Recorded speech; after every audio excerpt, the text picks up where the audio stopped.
Stop doing these 4 things and watch an avoidant chase you within 7 days. I know that sounds bold. I know it sounds like something you've heard before and rolled your eyes at. But stay with me for the next few minutes, because what I'm about to share with you is not what you think it is. This is not about playing games. This is not about manipulation. This is not about pretending to be someone you're not. This is about something far more powerful than any of that. This is about understanding the psychology of the avoidant attachment style so deeply that you stop accidentally pushing them away without even realizing you're doing it. Because here is the cold, hard truth that nobody is telling you. You are not losing this person because you are not enough. You are losing this person because of specific behaviors, specific patterns, specific things you are doing on a daily basis that are triggering their avoidance mechanism. And the beautiful and terrifying thing about that truth is this: if behaviors are causing the problem, then changing behaviors can solve it. But before we get into the 4 things you need to stop doing, I need you to comment one word in the comments section right now. Comment the word free if you are currently dealing with an avoidant in your life and you want to finally understand how to stop chasing and start attracting. And if you haven't subscribed yet, do that right now, because what we talk about on this channel will change the way you see every relationship you've ever been in. Now let's get into this. Let me paint you a picture. You meet someone, there is chemistry, there is connection, there is this electric feeling that something real is happening here. And then slowly, almost imperceptibly, they start to pull back. They go a little quiet. Their texts get shorter. They seem less interested. And you feel this panic rise up in your chest, this desperate need to fix whatever just broke. So you reach out more. You try harder, you become more available, you make yourself smaller or bigger or whatever you think they need. And the more you do all of that, the further they seem to go. Sound familiar? This is the avoidance cycle. And the reason most people get completely destroyed by it is because everything that feels natural to do in that moment is actually the exact wrong thing to do. Let me explain what is happening inside the mind of an avoidant person. An avoidant attachment style is typically formed in childhood, when a person learned that expressing their needs or emotions led to disappointment. Maybe their caregivers were emotionally unavailable. Maybe vulnerability was punished or ignored. So their brain developed a very sophisticated defense mechanism. Whenever intimacy or closeness gets too intense, their nervous system sends out a red alert. Danger, pull back, create distance, protect yourself. Now, here is where it gets really interesting, and this is the part that most people completely miss. An avoidant is not pulling away from you specifically. They are pulling away from the feeling of being overwhelmed. They are pulling away from what feels like a loss of independence. They are pulling away from an invisible threat that their nervous system has manufactured. It is not about you. It has almost never been about you. But here is what happens. When they pull back, you panic. And when you panic, you start doing certain things. Completely understandable things. Human things. But things that to the avoidance nervous system read as exactly the kind of overwhelming pressure they are trying to escape. And that is where the cycle gets locked in. So what are the 4 things you need to stop doing right now? The first thing you need to stop doing is what I call emotional flooding. Emotional flooding is when you lead with your anxiety. When you reach out, not because you genuinely want to connect, but because the silence is killing you and you need reassurance. You need them to respond so you can feel okay again. You need them to say something so you can breathe again. And here is the thing, they can feel that. They can feel the weight of that need in every single message you send. They can sense the desperation, even when you have carefully crafted the most casual sounding text you've ever written. Because avoidants are actually incredibly perceptive when it comes to detecting emotional need. It is literally one of their survival skills. They developed it precisely so they could see it coming and protect themselves. So when you send that third message in a row, when you call after texting, when you say things like, I just need to know we're okay, or I feel like you're pulling away from me, or I don't understand what's happening with us, what you are actually doing is activating the very defense mechanism you are trying to overcome. You are not making them feel connected to you. You are making them feel cornered by you. Think about it from their perspective for a second. Remember, this is a person whose nervous system has learned that intimacy equals danger. So when you come to them overflowing with emotion and need and anxiety, their instinct is not to open up.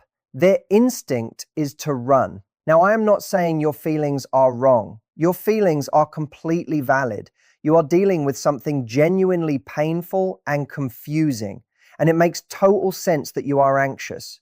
But the way you are expressing those feelings, or more specifically, the frequency and intensity with which you are expressing them, is working against you.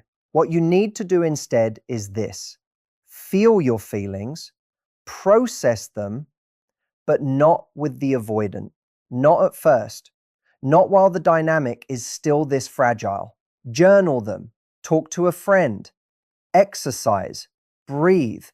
Give yourself the emotional release you need without making the avoidant the receptacle for all of that. Because when you come to an avoidant from a place of groundedness instead of anxiety, everything changes. When they can feel that you are okay, that you are not falling apart without them, that you have your own emotional regulation, something shifts. You stop being a source of pressure and start being a source of calm. And avoidants, despite everything, are deeply attracted to calm. The second thing you need to stop doing is over-explaining yourself. Oh, this one is so painful because it comes from such an honest place. When an avoidant goes quiet or seems distant, the urge to explain yourself is almost overwhelming. You want to explain why you said what you said. You want to explain that you didn't mean it the way it came out. You want to explain your feelings in such thorough and comprehensive detail that surely they will finally understand and everything will be okay. But here is what over-explaining actually communicates to an avoidant. It communicates that you are seeking their validation, that you cannot sit with the discomfort of them potentially misunderstanding you, that you need them to agree with your version of events in order to feel secure. And all of that is kryptonite to someone who is already feeling overwhelmed by the weight of your emotional world. Every paragraph you send, every voice note that starts with, I just want you to understand where I'm coming from.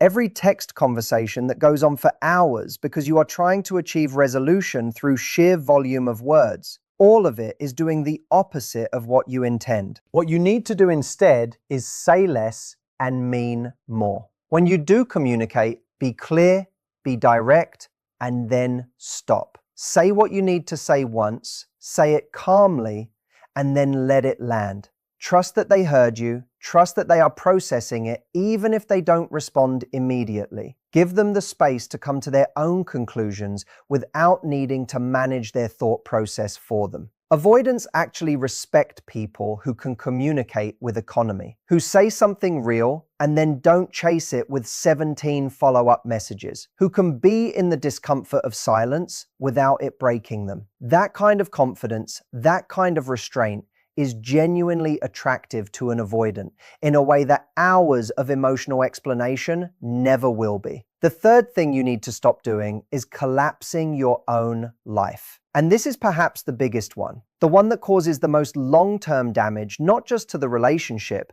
but to you as a person. When you are in the anxious pursuit of an avoidant, there is this almost gravitational pull toward making them the center of your entire universe. Your mood depends on whether they texted back. Your weekend plans revolve around whether they might be available. Your sense of self-worth rises and falls based on how warm or cold they are being on any given day. You stop seeing your friends as much. You stop pursuing your own goals with the same energy. You stop doing the things that light you up because all of your mental and emotional bandwidth is consumed by trying to figure out what is happening with this one person. And the devastating irony of this is that the more you collapse your own life for someone, the less attractive you become to them. Not because they are cruel, not because they don't care about you, but because an avoidant is deeply, instinctively drawn to people who have their own thing going on.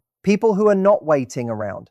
People who are genuinely busy, genuinely passionate, genuinely alive in their own right. When you had your own life, when you were doing your own thing and they were just one part of it, you were magnetic. When you collapsed everything in pursuit of them, you inadvertently became someone whose entire value proposition was being available to them. And that is not attractive to anyone, but especially not to an avoidant. So what do you need to do? You need to get your life back. Not as a strategy, not as a game, but because your life actually deserves your attention. Because the things you were passionate about before this person came along are still worth being passionate about. Because your friends miss you. Because your goals are still valid. Because you as a person have inherent value that exists completely independently of whether this one avoidant decides to show up for you. When you genuinely re-engage with your own life, something almost miraculous happens. The emotional charge of the situation drops. You stop sending those anxious messages because you are actually busy. You stop obsessing because you have other things to think about. And the avoidant, almost without fail, starts to notice, starts to reach out more, starts to wonder what you are up to. Because the pressure has dropped. And suddenly, you seem like someone worth pursuing, rather than someone who is pursuing them. The fourth thing you need to stop doing is rewarding inconsistency. This one requires some real honesty with yourself, because in many cases, the dynamic you are living in has become a cycle where you tolerate inconsistency, reward the moments of warmth, and accept far less than you deserve because any crumb of connection feels so much better than the withdrawal. You stop doing the things that light you up because all of your mental and emotional bandwidth is consumed by figuring out what is happening with this one person. And in doing so, without meaning to, you have trained this person that they can come and go as they please and you will still be there. That they can be distant for a week and then send a casual text and you will respond immediately, warmly, eagerly. That there are essentially no real consequences for treating you like an option rather than a priority. Now, I want to be very careful here because I am not saying you should be cold or punishing or play some elaborate revenge fantasy in your head. That is not what this is. What I am saying is that you need to develop and maintain actual standards about how you are willing to be treated. Not as a strategy to make them chase you, but because you genuinely deserve to be treated well. When someone who has been inconsistent suddenly shows up, you do not have to be immediately available. You do not have to act like nothing happened. It is entirely appropriate to continue with your plans, to respond a little later than you normally would, to not immediately go back to your most open, most vulnerable, most available self. Not because you are playing hard to get, but because you are a person with a life and with dignity and with a memory that extends past 5 minutes. And here is what happens when you stop rewarding inconsistency. One of two things occurs. Either the avoidant realizes that they actually have to show up consistently if they want consistent access to you, and they start doing that, or they reveal that they were never actually invested enough to do that. And as painful as that is, you now have genuinely important information about what this connection is actually worth. Either outcome is better than what you have right now. which is you in a constant state of anxiety, chasing someone who may or may not be capable of giving you what you need. Now let me talk about something that ties all four of these things together, because there is a common thread running through all of them, and once you see it, you cannot unsee it. Everything that makes an avoidant pull further away has one thing in common. It communicates that your entire emotional world is dependent on them. Every flooded message, every long explanation, every collapsed plan, every immediately forgiven inconsistency tells them the same story. I need you to be okay. I cannot function fully without knowing where we stand. You are the source of my okayness. And for a person whose deepest fear is losing their independence, being someone's emotional oxygen is absolutely terrifying. What makes an avoidant feel genuinely drawn toward you, genuinely curious about you, genuinely motivated to pursue you is the opposite of all that. It is evidence that you are a whole, functioning, interesting person whose happiness does not depend on them. It is the feeling that being with you would add to their life rather than consume it. It is the sense that you have standards and that you will not simply mold yourself into whatever shape they need you to be. And I want to say something important here, something I really need you to hear. The goal of all of this is not to get the avoidant to chase you for the sake of it. The goal is for you to become the version of yourself that is most attractive, most grounded, and most worthy of the love you are looking for. And when you do that, yes, the avoidant may well start to pursue you. But even more importantly, you will have rebuilt something essential inside yourself that the anxiety and the chasing had been slowly eroding: your sense of self. Because here is what no one tells you about being in anxious pursuit of an avoidant. It does not just not work, it actively makes you less of yourself. Every time you compromise your standards, every time you swallow your feelings, every time you reorganize your entire life around someone who is pulling away, you send yourself a message.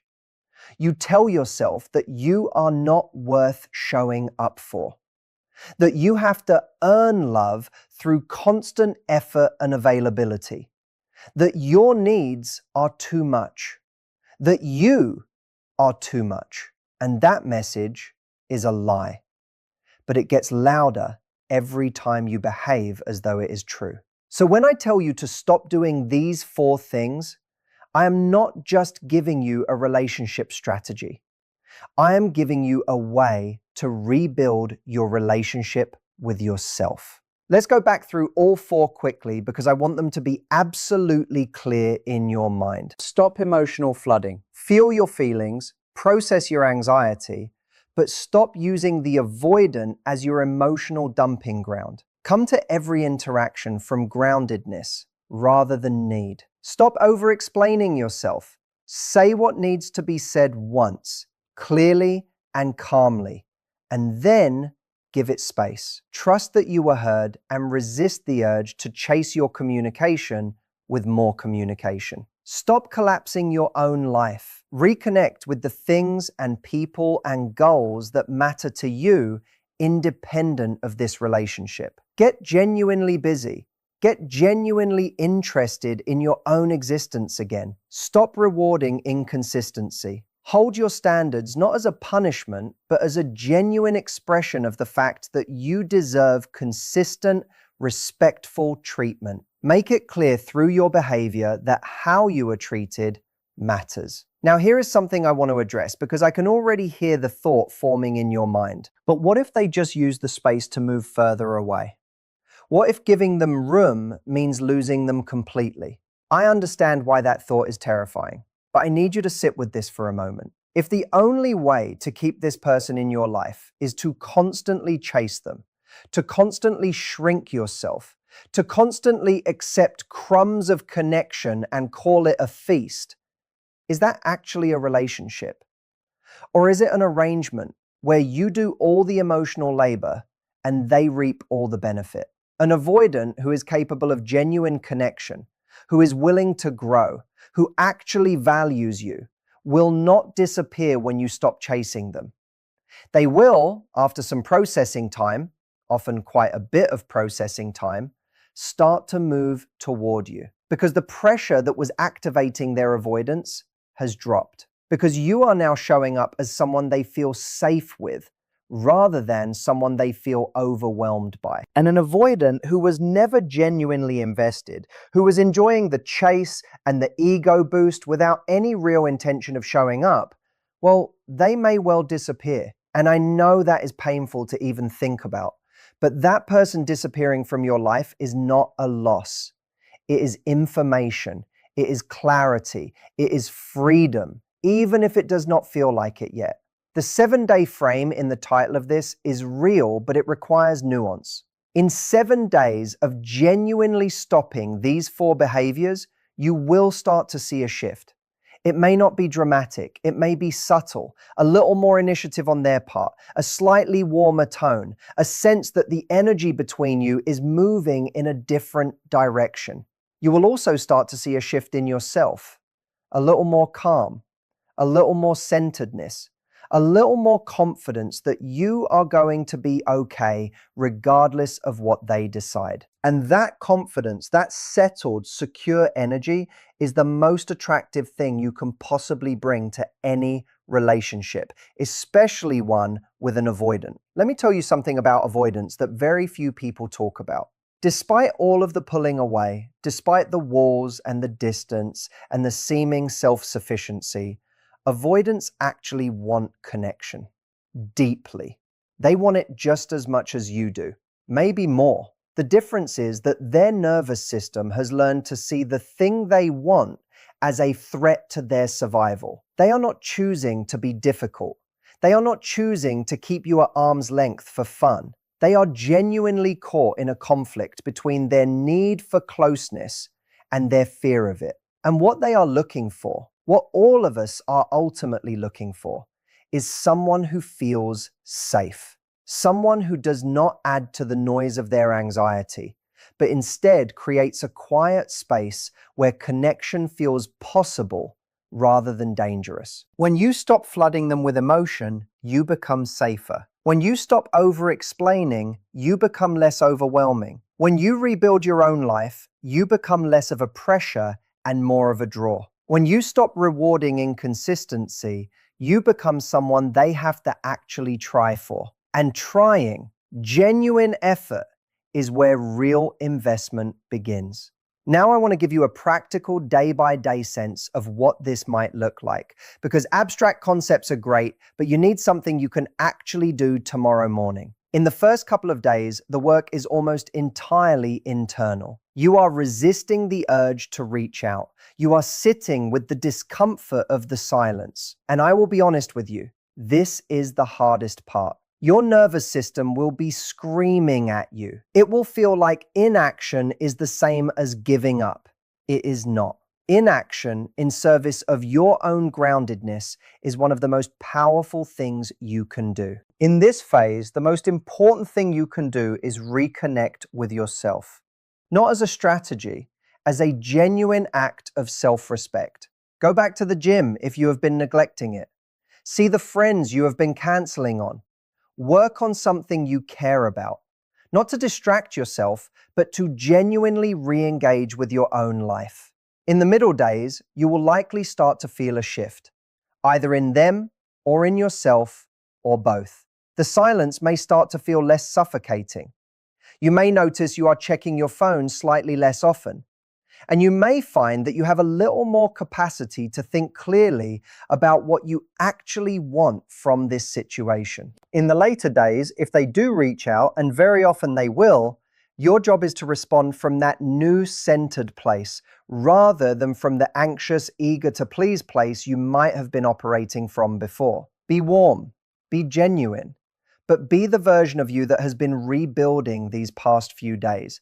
Not the version that immediately forgets all of that the moment they send a casual hey. This is where people often undo all of their progress. They get a response, They feel that rush of relief and they immediately go back to flooding, over-explaining, and being maximally available. And the avoidant feels the pressure return and pulls back again, and the cycle continues. Breaking the cycle requires that you hold on to what you have built even when they start reaching out, especially when they start reaching out. This does not being cold. It means being real, responding genuinely but not compulsively, being available but not instantly, being interested but not desperate, holding on to yourself even as you move toward them. There is one more thing I want to address before we wrap this up, and it is probably the most important thing I have said in this entire video. None of this works if you're doing it as a performance. Avoidants can sense the difference between genuine growth and a game. Don't do this to make them chase you. Do it to become someone who doesn't abandon themselves for a relationship. Someone who has boundaries, emotional control, and self-respect. When the urge to text, over-explain, or chase shows up,